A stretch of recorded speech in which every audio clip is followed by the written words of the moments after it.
did you get that? Okay. A little, not much. Sorry. You get this one though. Here we go. He's got a little bit more energy in his feet. Mm-hmm. So he is afraid of it. Which surprises me because last time it was the other way around. Did you get them confused and put them in the wrong No, right? So I'm trying to get him to go that way. Now I'm going to have to go behind him a little bit.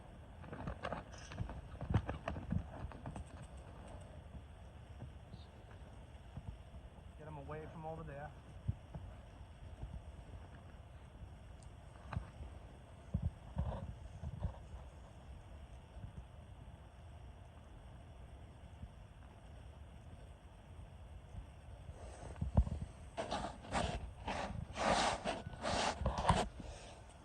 Just too close.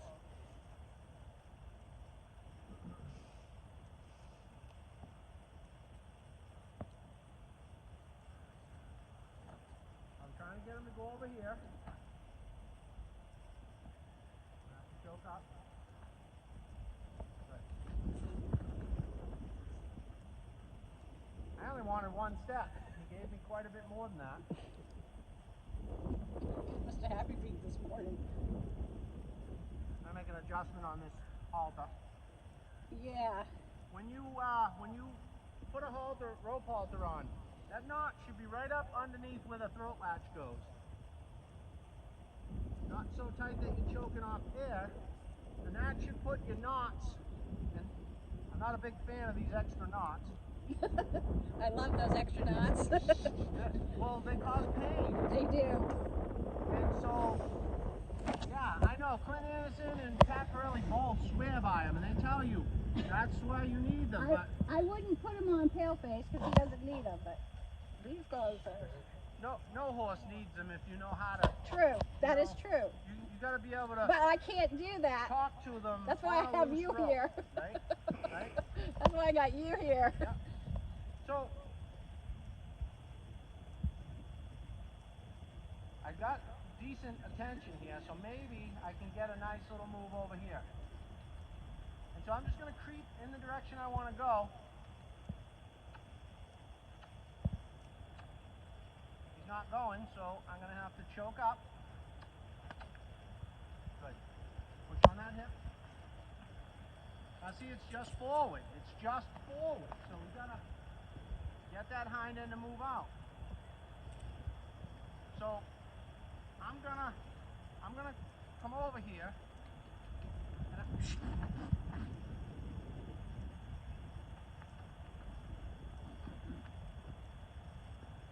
And so when I come by and I push here, see, he's leaning on that.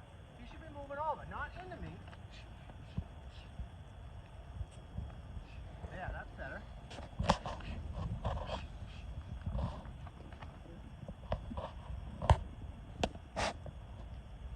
Okay, and let me try and line him up so you can kind of see what I'm doing. Yeah, here. I'm trying to put energy right into this spot as I step down his side. Yep. That should make his shoulder move over.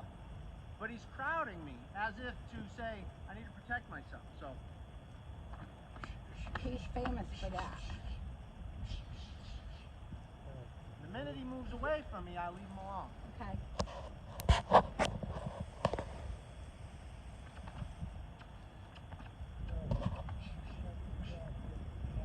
Now push on that hip. Push on that hip. Good. Okay. So a little bit of overcrowding in the space. Yeah, he likes to push with that shoulder.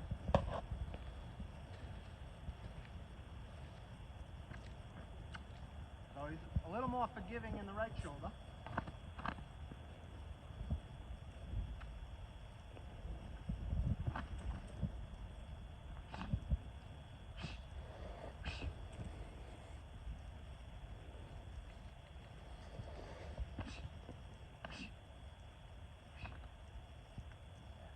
That was a nice one.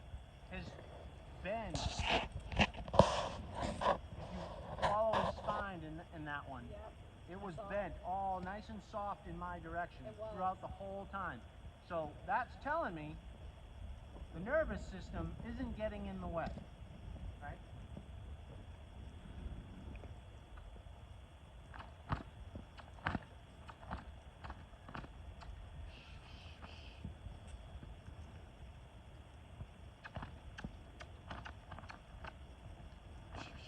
See right there, we don't have it. We don't, there, now we have it. You see the change? I didn't on that one. Okay, so he was leaning in, he was kind of popped out a little bit, his shoulder was, and then he stood up and then turned in, right? So, whenever the thoughts are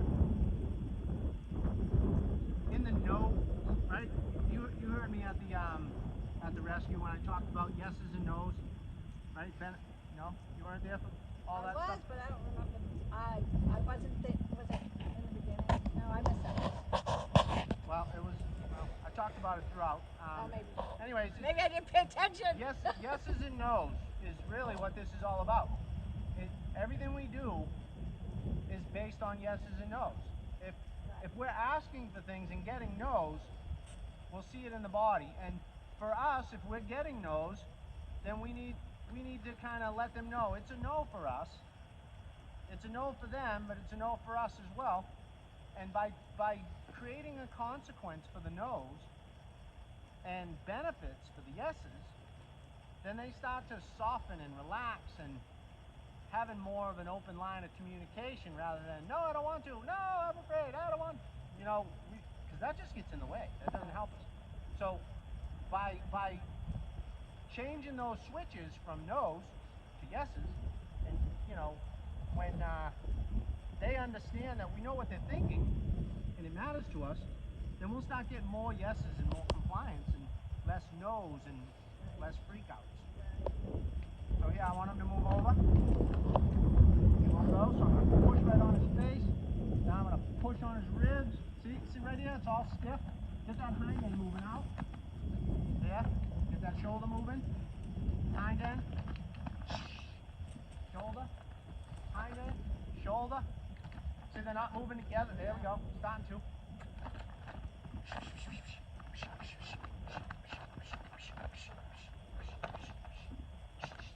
There we go. High-headed. But those last few steps, we're starting to be like, I think I know what you want. I don't know if I want to do it, but I'm going to try it and see what happens. So I rewarded him for doing it.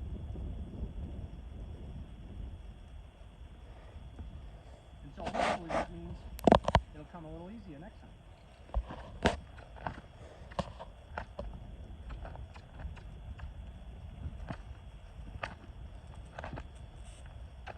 You see how he's leaning? Yes. He's leaning. Gotta send that hind end out and get that rib cage out. Yeah, that's better. Lost it. And so he's cheating me down towards you guys to get to the back.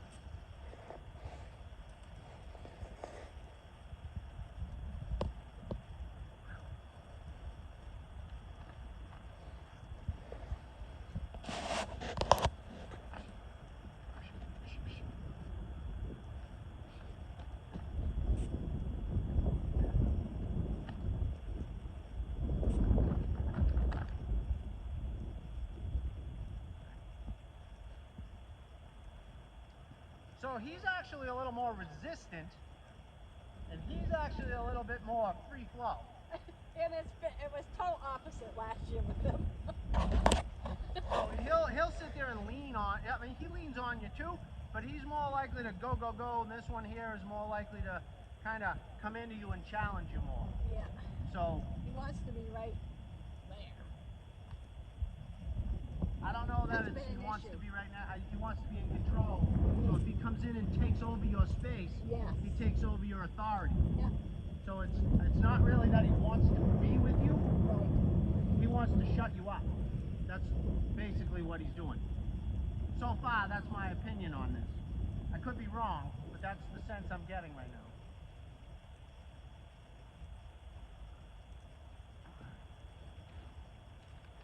I have a question for you. Sure.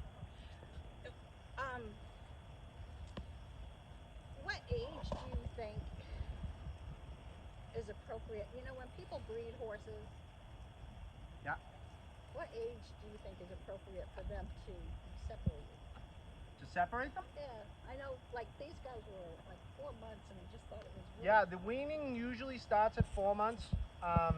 Some wait till 6 or 8, but definitely before the yearling stage. Yeah. That's typical. That's typical. Yeah. I got my guy at 4 months old because his breeder took all the babies away Yeah. from the mares at like 2 months old.